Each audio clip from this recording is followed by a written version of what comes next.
Welcome, everybody, to a brand new episode of Identity Talk for Educators Live, the show for the unsung heroes of education. I'm your host, Kwame Sarfo-Mensah. And if this is your first time tuning in to the podcast, I welcome you and I hope that today's episode is one that'll have you coming back for more episodes. And if you're a returning listener or a viewer of the podcast, as always, we welcome you back and I hope that today's episode is one that you will find informative, enlightening, and as always, insightful. So before we get into the main event, people, if you are on YouTube currently, please hit that red subscribe button so you can get future notifications on new episodes. If you're listening from Apple Podcasts, Spotify, or wherever you listen to your podcast, make sure you subscribe there as well. And for those who would like to contribute a donation to help us continue to build this platform, you have 4 ways in which you can do that. For those that want to do one-time donations, you can do that through any of these 3 platforms. So if you are on Cash App, you can use our handle $IDTALK4ED. If you're on Venmo, you can use our handle @KwameSM. And for those who have PayPal accounts, you could use our URL paypal.me/KwameSM. And for those who are our day ones, people who have been following Identity Talk for Educators Live since the beginning and love the content, you can become forum members in our exclusive membership community where you'll be able to have access to perks, some behind the scenes content of the podcast, and some other incentives that will be a token of our appreciation for all the support you've given us. So you'll be able to find all that on our main website at identitytalk4educators.com. And you can also find past episodes of the podcast if you need to catch up. So make sure you stop by our website, and thank you all for the support. Now, for my people who love to read and need to add something to their reading list, you can order Learn to Relearn, Supporting Identity in the Culturally Affirming Classroom. So this is a book that has garnered lots of attention, and I'm very appreciative of all the people who have ordered copies, who have spread the word to their colleagues and friends and loved ones, folks who have taken selfies with the book, people who have left reviews of the book. All that's appreciated, and I don't take any of that for granted. Now, if you're someone who has yet to purchase a copy, it's definitely not too late. Currently, book is 20% off at all online book retailers, so make sure you get your copy today. And if you have read it and you love what you read, please consider leaving a 5-star review wherever you buy your book. And you could learn more about our book at learntorelearn.com. So thank you again for all the support. All right, y'all. So today's guest is someone who I actually came across very recently. So as I've been going through the different book award contest, I'm fortunate for the fact that Learn to Relearn has been able to garner that attention. But what I've come across is with pretty much every contest the book has been in, there's a book that just kept on coming up. And I was just like, man, I need to talk to the author of this book because it just keeps showing up and it's garnering a lot of attention and so many awards. And I went into a rabbit hole, started to learn more about the author, more about the book, which we're going to talk about today. And I'm just excited to finally have her on the podcast to have a conversation about her award-winning book, How Schools Make Race. And this is a book that has a lot of great content, a lot of great information, particularly as it pertains to our Latinx students in our schools. And I'm excited to bring on Dr. Laura Chávez-Moreno to the podcast to talk with us about not only her book, but just her overall journey in education. So we're going to bring her on right now so we can start our conversation. Hello. Hi. Thank you so much for the introduction, and thank you so much for the invitation. Yes, well, thank you for accepting the invitation. How are you feeling today? Great, thank you. I'm excited to be with you and to hear your questions and have a conversation. So thank you so much, and congratulations on the award of your book also. Thank you so much. And I'm always excited to have people who are in the academia space come on. And I've had my share come on this podcast, and they always bring a great perspective when it comes to some of the issues that we see in our education system and in our society as a whole, Mhm. just from a research standpoint. So I'm particularly excited about that. But before we get into that part of the conversation, I always like to start from the beginning. So I've had a chance to watch a number of your past interviews and been able to learn a lot about just your upbringing and everything, growing up in Arizona and also in Mexico. So I'd like for you to just share a little about that and what ultimately got you in this education path that we find ourselves in. Yes, thank you. So, like you mentioned, I grew up in Arizona, but I'm originally from Mexico. And in terms of what got me into education, in the town that I grew up in, Douglas, Arizona, there was not that many options in terms of what were the career choices. Like we had a counselor in the high school, for example. It was just one person for hundreds and hundreds of students. So even though I graduated in the top of my class, I think top five of my class in high school, the options were really just three. And one of them was being a teacher. And I thought, I'm very passionate about learning. I like learning. And I thought that that would be a profession that I would be able to make a difference. So that's what I chose. And then in undergrad, the choice was between whether I was going to be a history teacher or a teacher of Spanish. And the reason I chose those two was the history part was because I really liked that kind of learning the past in order to understand the present. I really liked that.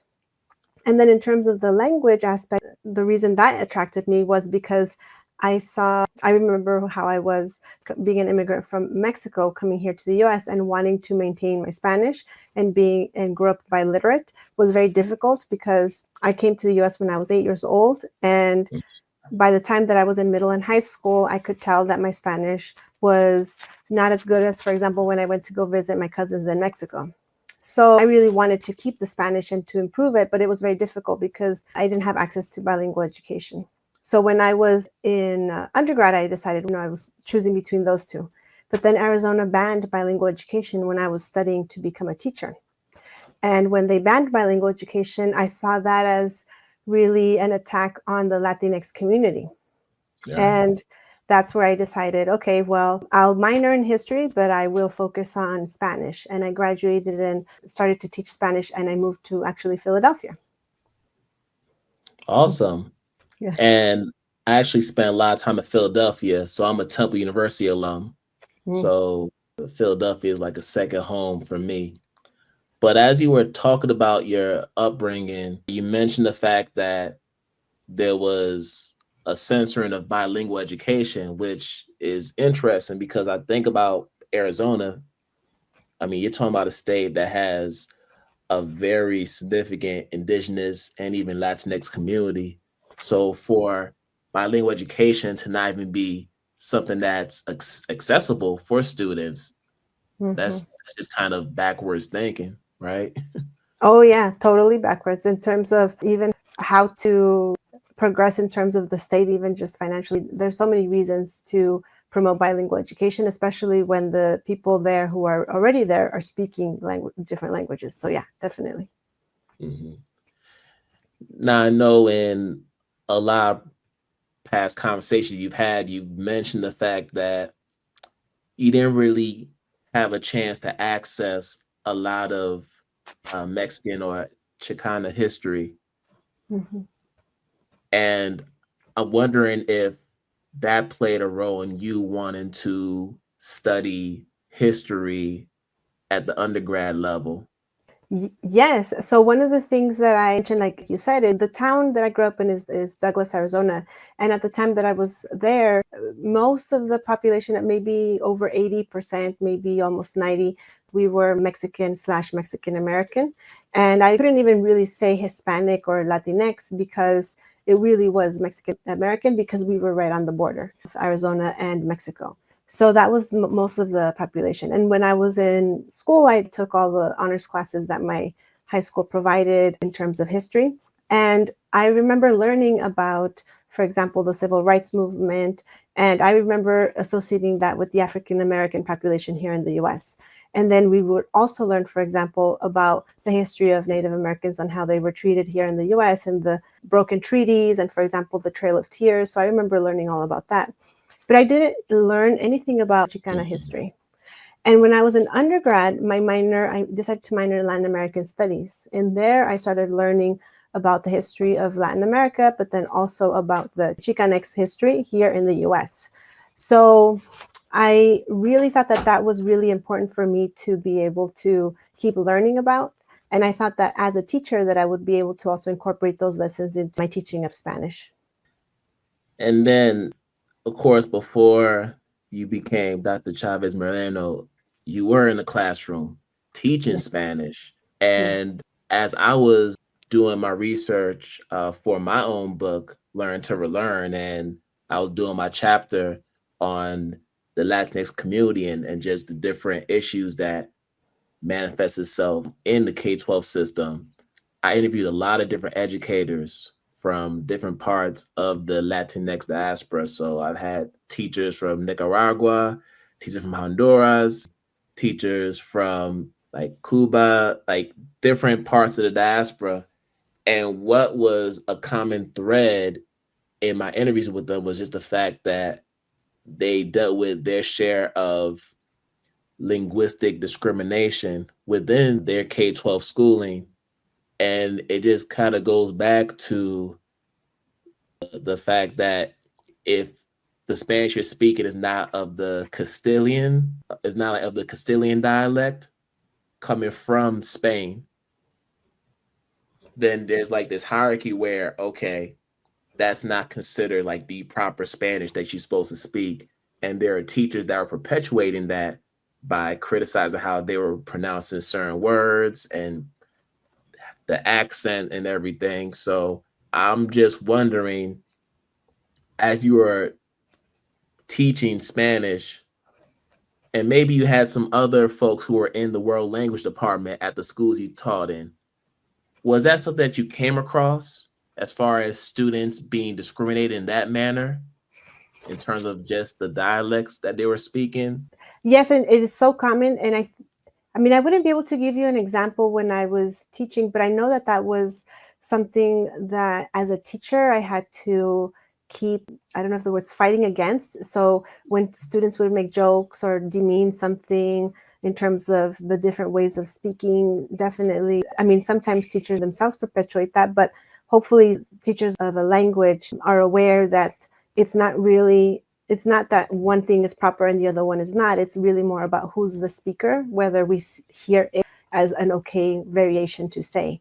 Because even people who are speaking a standard way, depending on who they are, really matters in terms of how we listen to it. So yeah, in my own teaching, I remember that would happen, although I wouldn't be able to tell you an example. And then in the research that I did for the book, I definitely saw that also. And I also noticed that teachers were also pushing back against those type of ideas. Yeah, and then I'm also curious, outside of the linguistic discrimination, what were some of the other things that you noticed in your years teaching Spanish that told you that, okay, I want to research this even further? Like, I want to really explore these issues. Yeah, thank you. So one of the things that I remember as a teacher of Spanish was that a lot of the things that I was taught in to prepare me to become a teacher were really focused on linguistic questions and also thinking about, for example, culture and being affirming for students, all these things. Something that really was not really taught to me to prepare me to be a teacher were issues about race. And when I was a teacher in Philadelphia, like lots of teachers here in the US, not just Philadelphia, but everywhere, racial topics kept coming up to the classroom. And there was not really a way for me to, I wasn't really guided in how I was able to address those issues. So when I was thinking about graduate school, that was something that was interesting to me in terms of like, how do you navigate, how do teachers navigate when they do want to teach about race or not? Because one of the things that I wanted to do as a teacher was I did want to teach about it. but I just didn't really know how to do it in a way that was productive for not just me, but obviously the whole classroom. When I was a student thinking about what my research was going to be, that was something that was present for me. You decided, okay, I want to research this some more. And then that's how we get to how schools make race. So really digging Yeah. into Latinx racialization is very specific scope. So I'd like for you to just talk with the audience and just let us know what are some of the things, like the high points that readers should take away from your book and the research that you did for it. Sure. Yeah, sure. So the title of the book is How Schools Make Race, Teaching Latinx Racialization in America. And I can answer your question by going through the title a little bit. So when I say how schools make race, I'm talking about that schools teach us ideas about what is race and what are the racialized groups in our society. So sometimes they do this by, for example, a teacher could teach a lesson about like what is race, for example, versus ethnicity, which is a lesson that I actually saw in the bilingual education program that I researched. The book presents those type of ways, but how schools make race is also referring to the ways that are even unintentional. So for example, the practices of the program, the different decisions in terms of the policy and decisions that the school or even the district made, and even the state, for example. So these are decisions that are made and different practices that we take for granted that reinforce the idea that that racialized groups, that these are the different racialized groups in our society. And the book goes through and explains in ways that I think provide a lot of examples for readers to understand how this is an active process that keeps being reinforced in our society. Because race is not a biological category. It's not that there are different types of humans. So the book answers race, what is race, through looking at how it is made also. Are you ready to take your commitment to identity affirming education to the next level? Then join the forum, the new and exclusive membership space for the Identity Talk community. With membership tiers starting at $3 a month, you'll get early access to podcast episodes, bonus content, our Qualms Quotes monthly newsletter, and monthly live Q&A sessions. You'll also unlock discounts on workshops and products, engage in community discussions, access exclusive community and networking opportunities, and even business ad roles during episodes if you're a sponsor level member. Whether you're an ally, advocate, co-conspirator, accomplice, or a sponsor, there's a place for you in the forum. So head over to identitytalk4educators.com/pricing plans/list and join the movement today.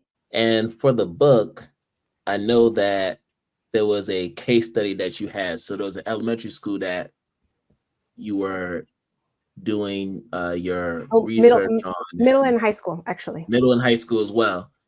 No, not elementary, just middle and high school. Oh, just middle and high school. I'm sorry. So middle and high school. So as you were looking at how these racial categories were constructed, how did you see that process play out in those schools that you were observing for the book? Yeah, thank you. So one of the things that I show in the book is that race is made through racist practices. So when a group is being treated differently because of the idea that they are a racial group, for example, then they are treated differently, so they're experiencing racism, and that creates the idea that there's this racial group, right? But then, so this is what it means that race is socially constructed. It's socially constructed because they are experiencing racism. Now, what that happened, that's not the only way that race is created, though. What happens is that then that group also kind of affiliates together with each other because they say like, hey, you and I and some of us are being discriminated against. So then they become more affiliated with each other in order to fight against racism, right? So that process is the racism and the anti-racism. Both of these processes together we're also reinforcing the idea that there are racialized groups in our society. Because of course, racism is definitely something present in our society. Definitely something that we have to struggle against, right? But in the struggle against, we also reinforce the idea that there are racialized groups. It's interesting because then that means that we just have to make sure in schools, for example, to be very explicit about how this is a process that we are doing in our society. And then that helps us understand that racial groups change and they're not biological, which is a very important thing to, especially now with all this idea about genetics and DNA, et cetera. It's really important for us to understand that it's not biological, because when we think about it just as a natural occurrence in our society, then we can't really change it. So it's really important for us to understand that these are social things that are happening in our society, and then how is it that we can actually change them in order for us to be a better society. And in order for people to even understand that point, that would require them to address their implicit biases, which can be a very tough thing to do, especially when people come with preconceived notions and beliefs that, let's be honest, we're kind of defaulted to embrace without investigating. So I'm wondering what those conversations were like with some of the teachers and even the students that were in these different schools as you're trying to get to the root of it. Yeah, and I think that one of the things that was very interesting is that some of the teachers really wanted to talk about race with their students, and they really were making really good efforts in order for them to have students understand that there's racial discrimination in the classroom. So, for example, there was a teacher who taught about the school to prison pipeline. Like I mentioned before, there was a teacher who taught about like the difference between race and ethnicity, and that teacher also talked about the racial categories in Latin America, was called then New Spain, and how that still influences, for example, different countries like Mexico or etc. So teachers were really making efforts to have students understand society. And it was done in a really good way. And when I talked to students, for example, one student identified as African American, she told me that she liked learning about history because she saw the struggles of her people. She said, are the same struggles as your people, referring to Latinx folks. So there was this connection that students made in terms of a shared type of history. Even if the details were not the same, the struggle was very, very similar. So that was something that I was very happy to see. And I wish that I would have had that type of education when I was in high school, for example. So you have the teachers who are making the effort to teach these issues. And then you also have other stakeholders. So, for example, we have parents, we have family members who are also part of the process as well. And there's always going to be a subgroup of parents and families who will be resistant to this idea of exploring race, of exploring identity and intersectionality. So you mentioned how there was one teacher who was teaching a lesson on race versus ethnicity. And this brings me to the question of anti-Blackness, particularly when we talk about folks in the Afro-Latinx community who feel at times ostracized because of the colorism that they experience and the racism. So I'm wondering, as you were doing your research and your observations, did you find any evidence of that within the context of the parents being resistant to the work?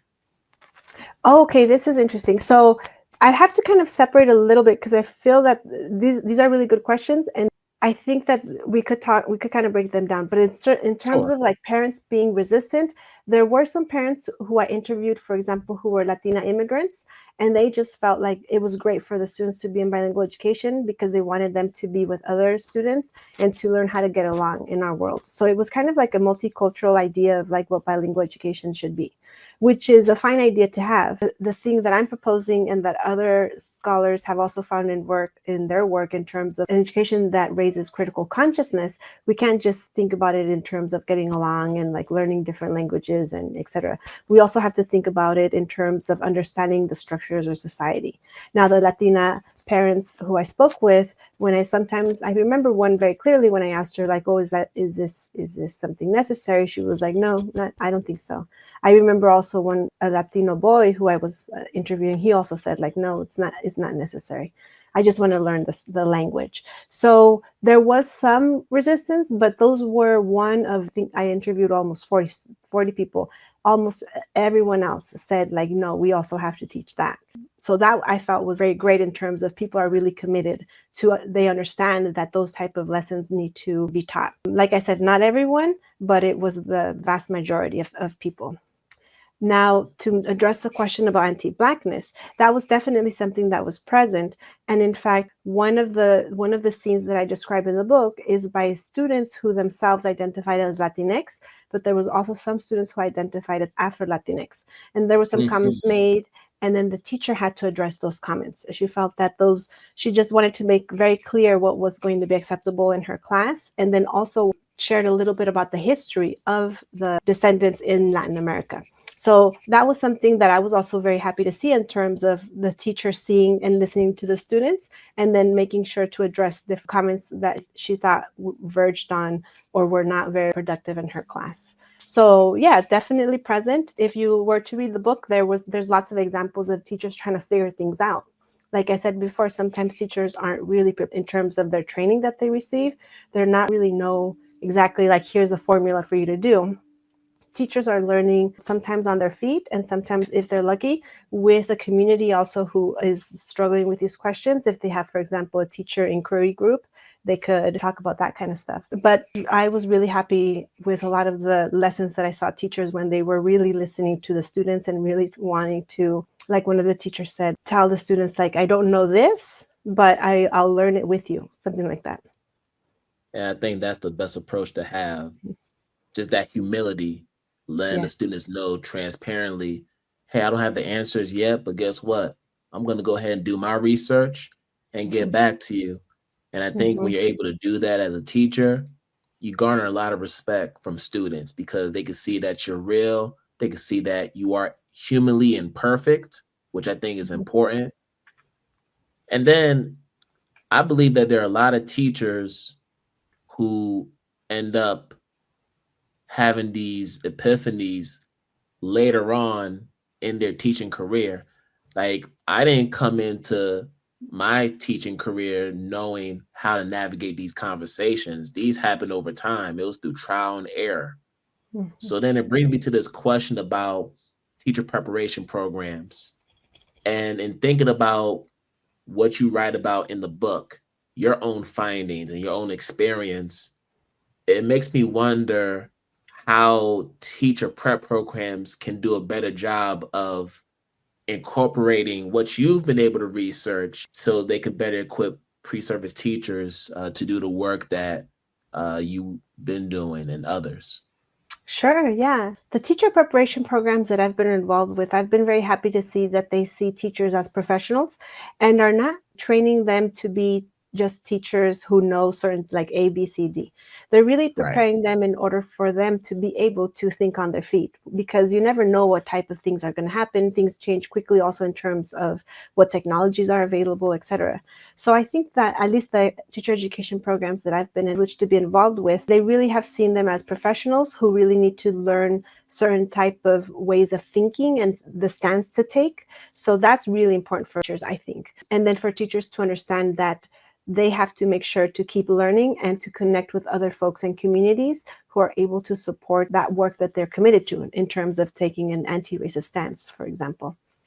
Yes, for sure. For sure. And I think now, when this first started, when there was an awareness around it, it's like you had separate tracks in certain universities. So you had like the more traditional teacher prep track, and then you had maybe a social justice or anti-racist track, all in the same school, but they were all separate.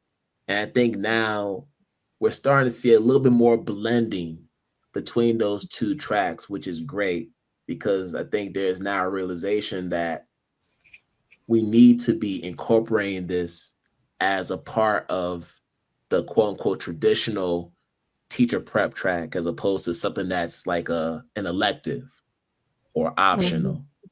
So I'm starting to see mhm. if more universities come to that realization, which is a great direction to be going.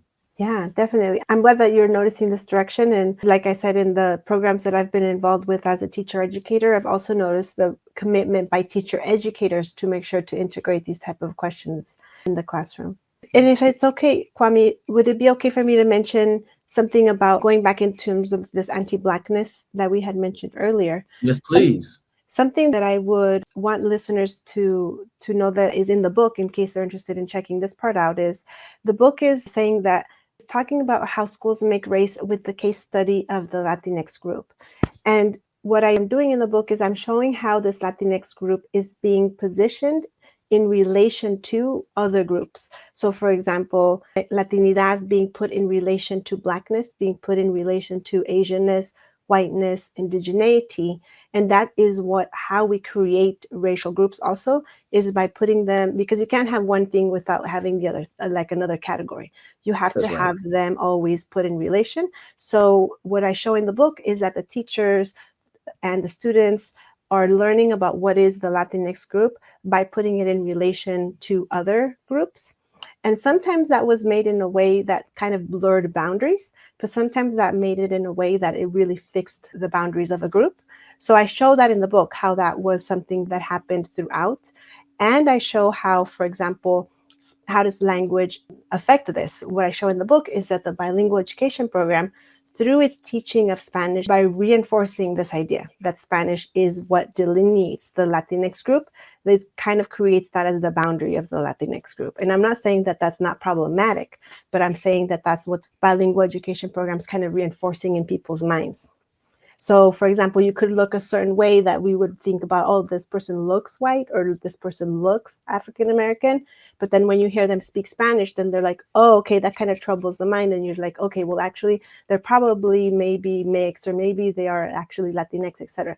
So the bilingual education program is kind of reinforcing this idea in our society. So from what you're sharing, it sounds like as you're coming down to these findings, you're seeing that there are folks who are viewing these different communities as monolithic, not realizing the differences even in terms of language and even culture and the other markers that we can see that differentiates the different communities within the larger community, and in this case the Latinx community. Yeah, so this is something that I also really enjoyed and was very happy to see in the program. The program really fought against just having this idea that the Latinx group is just this way, like one way, which is actually something that, for Right. example, usually defaults to being Mexican. So here in the US, we have this idea that Mm-hmm. sometimes we just use even that word, like, oh, they're Mexican, when they're actually, no, they're not just Mexican, but people use that as kind of like the word to replace Latinx, or it's kind of like the ideal image or stereotype that people have about like what they look like, what they associate in a way. It's like a stereotype. So the program really was very conscious that no, when we're thinking about Latinx, it's not just Mexican. So they were very conscious in bringing, for example, Colombian literature, different places not in Latin America, for example, from Guatemala, from Dominican Republic, or different places in the Caribbean, or from Central America, South America. So they were very conscious about that, and having students very clear that it is not really just Mexican. So the teachers were very clear about that. And the students also understood. I spoke with students who mentioned that, like, oh, they speak differently, or they have different cultures or practices. So that was something that people were very aware of.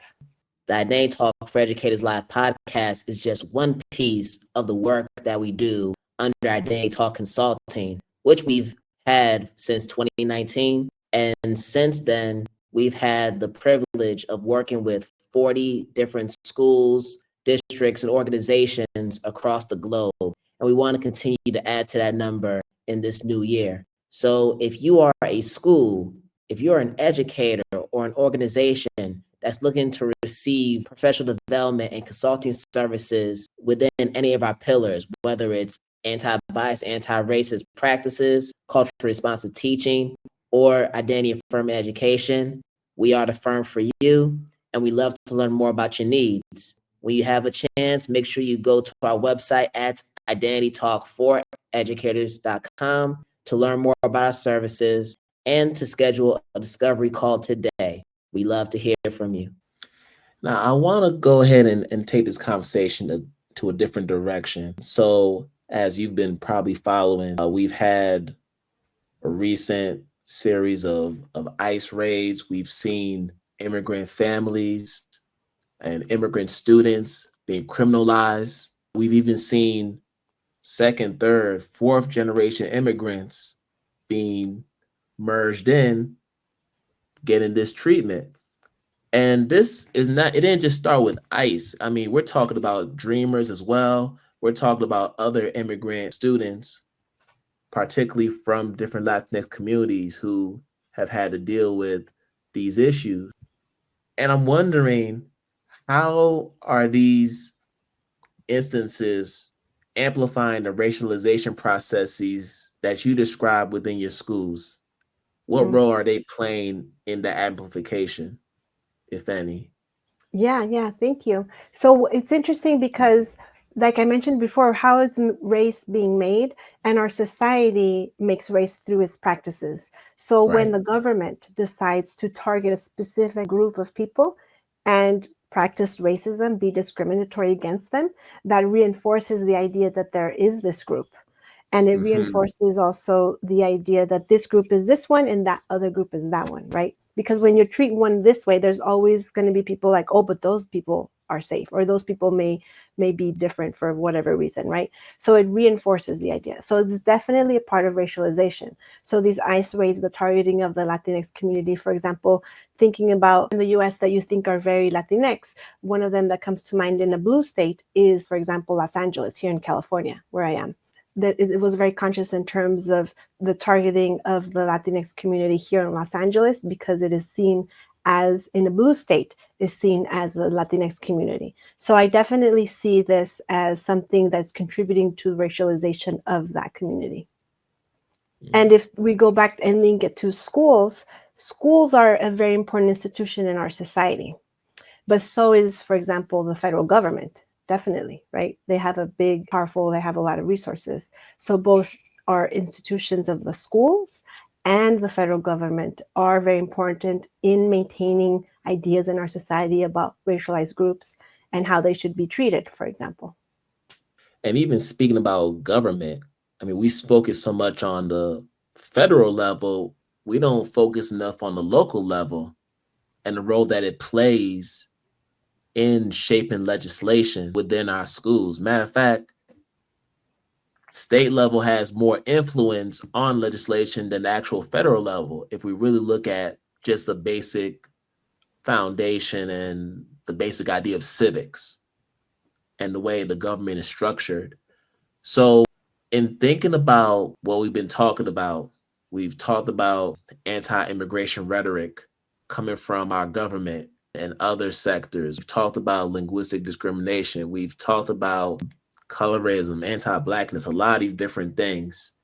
As we start to wrap up the conversation, for our listeners and our viewers of this podcast, knowing that all this is going on right now, what is an actionable step that they can take to begin this process of dismantling racialization within their classroom practices? So I'm talking about our teachers and even our other stakeholders.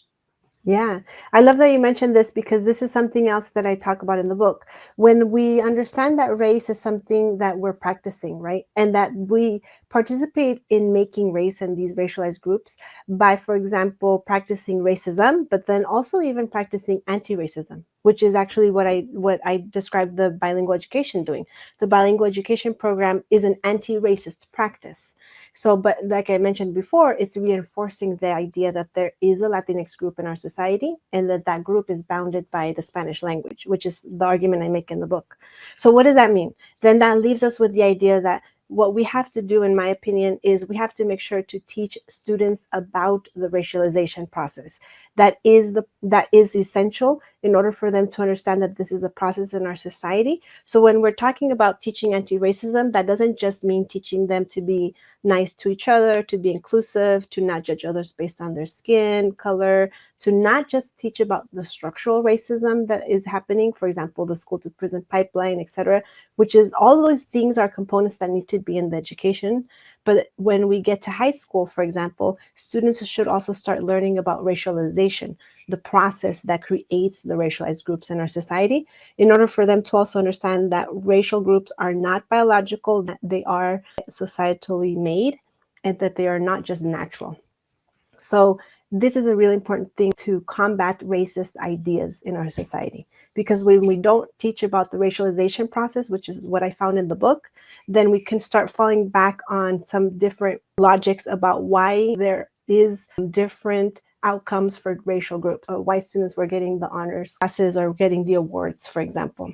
So this is why it's important for us to understand the racialization process in order for also us to take decisive steps in changing policies and practices, which is what thing I talk about in the book. I talk about the need for ambitious teaching about the ambivalence of race.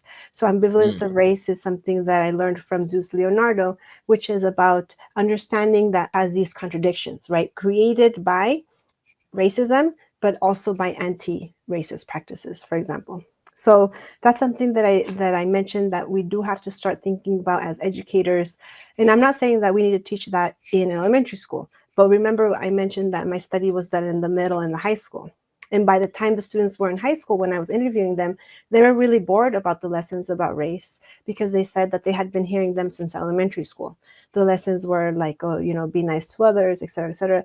They wanted to learn more about the structural racism stuff, but then I think that it would have benefited them to hear about the racialization process, which is sometimes something that you only if you get to college, and maybe if you're lucky and take those type of courses, you would learn about that.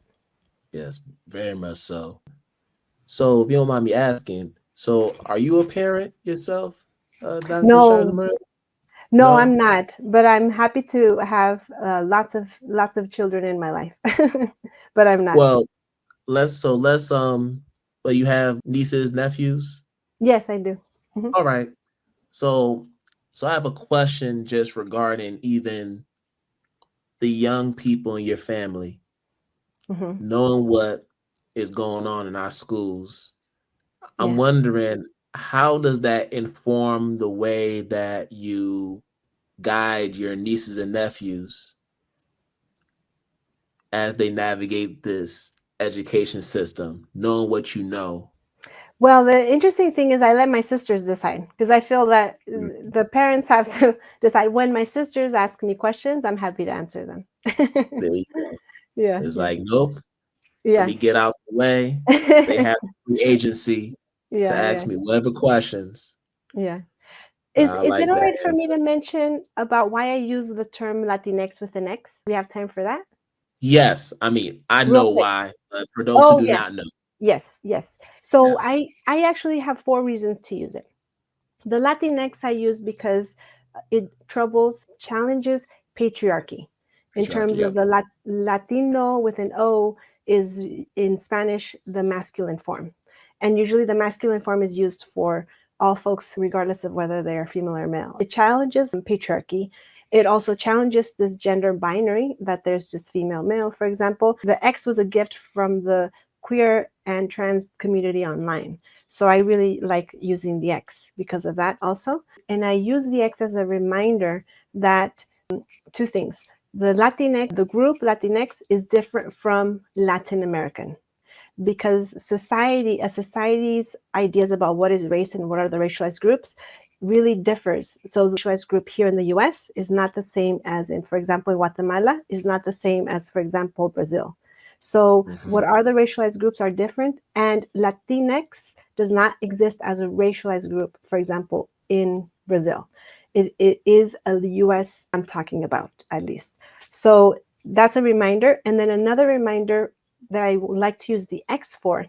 I like to use the X because it's also a reminder for us to problematize the Latin part of the name, not just the O. We do have to problematize the Latin because it is a term that is imposed by European elites to name the continent and the people there. This is why I use the X. Thank you so much for that explanation. You're And welcome.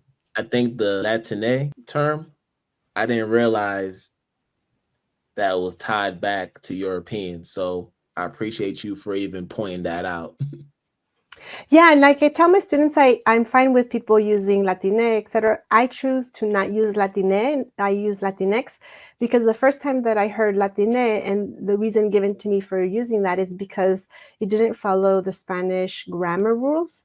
And Mhm. as a teacher who learned about rules and grammar, etc., I understand that who's the people who are seen as being native and who are being able to decide what are the rules or not. It doesn't really vibe with me. And I saw it more as a policing of language here, a Spanish language here that comes from the US. So I also didn't really think that that was something that I wanted to align with as much. I know that people use it for different reasons, but when I was introduced to the term, that was what was shared with me, and I chose to stick with Latinx. Absolutely. I hear that. So we have one more question, and this is a Oh, question sure. that I ask everybody. Oh, sure. And this is more of an introspective question. So how do you, Dr. Laura Chavez Moreno, stay true to the teacher in you? Oh, this is easy because the true teacher in me, I think, is about being a learner.